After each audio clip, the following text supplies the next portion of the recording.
আসসালামু আলাইকুম রহমতুল্লাহি ওয়া বারাকাতুহু। আপনারা সবাই ভালো আছেন নিশ্চয়। প্রতি বৎসরের ন্যায় ময়মনসিংহ নাসিরাবাদ কলেজ মাঠে চৈত্র সংক্রান্তির মেলা অনুষ্ঠিত হয়। এই মেলাটি প্রতি বৎসর চৈত্র মাসের শেষ দিনে অর্থাৎ চৈত্র মাসের শেষ দিন, যেখানে বৈশাখ মাস শুরু হয় তার আগের দিন থেকে এই মেলাটি অনুষ্ঠিত হয়। এই মেলায় দূর দূরান্ত থেকে অনেক মানুষ আসে। পাশাপাশি এই মেলাতে বিভিন্ন ধরনের রাইড, যেমন নাগরদোলা, তারপর ঘোড়ায় চড়া সহ বিনোদনমূলক বিভিন্ন জিনিস মানুষ এখানে নিয়ে আসে মানুষকে বিনোদন দেওয়ার জন্য। তাছাড়া চুরি, খাজা সহ নানা ধরনের খাদ্যদ্রব্য এখানে বিক্রি করা হয়। সেই সঙ্গে অনেক ধরনের আইটেম যেগুলি মানুষ ক্রয় করে এই মেলা থেকে।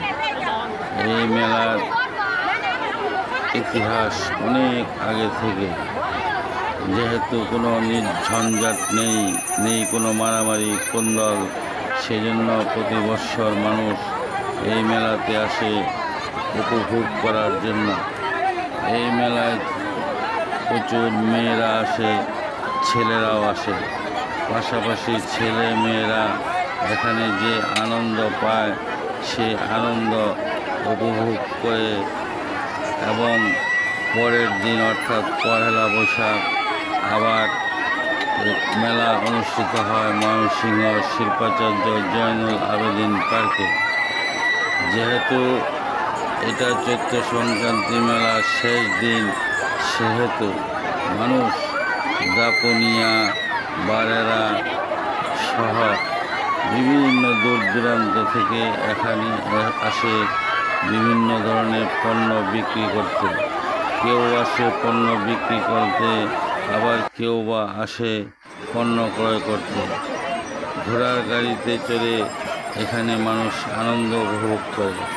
সেই সঙ্গে এখানে এক ধরনের খেলা প্রচলিত আছে, অর্থাৎ সাবান অথবা কোকোকোলা ছোট এগুলি যদি কেউ রিং দিয়ে নিক্ষেপ করে উপরে ঢুকাইতে পারে, তাহলে ওই সাবান বা কোকোকোলা, ফান্টা বা যে কোনো ধরনের পণ্য হোক, সেটা তার হয়ে গেল। 5 টাকা দিয়ে 5টি রিং ক্রয় করে 5 বার চেষ্টা করে। যারা দক্ষ খেলোয়াড় তাহারা সুযোগ খুঁজে এবং সুযোগের সদ্ব্যবহার করে। পূর্বে এখানে কিছুটা জোয়ার খেলার প্রচলন ছিল, বর্তমানে 2-1 বছর যাবৎ এই খেলাগুলি বন্ধ করে দেওয়া হয়েছে। যেমন 3 তাসের খেলা, সলতে খেলা, এইগুলি মানুষকে ধোঁকা দিয়ে মানুষের কাছ থেকে টাকা আদায় করে সুন্দর সুন্দর পাখা বিক্রি করে এখানে। আবার দেখুন বিভিন্ন খাবার বিক্রয় করে এখানে। আবার আখের রস তৈরি করে সাথে সাথে, সেজন্য সবাই যখন উপভোগ করে, এটা দেখার মতো এমন এক জিনিস যে মানুষ প্রতি বৎসর অপেক্ষা করতে থাকে এই দিনটির জন্য। আল্লাহ যেন এই চৈত্র সংক্রান্তির মেলা যতদিন পৃথিবীতে কায়েম থাকে ততদিন যেন বজায় রাখতে পারে এবং শান্তি শৃঙ্খলার সাথে সবাই যেন এখানে এসে আনন্দ উপভোগ করতে পারে। সেই সঙ্গে মানুষ যেন উচ্ছ্বসিত হয়ে বাড়িতে নিরাপদে ফিরে যেতে পারে, সেজন্য দোয়া করি। দেখুন খেলনা, বিভিন্ন ধরনের খেলনা, এখানে নেই কোনো কোলাহল। এখানে আবার এই যে 2টা গাড়ি আছে, 2টা টিভিএস, একটা ইলেকট্রিক গাড়ি, একটা আবার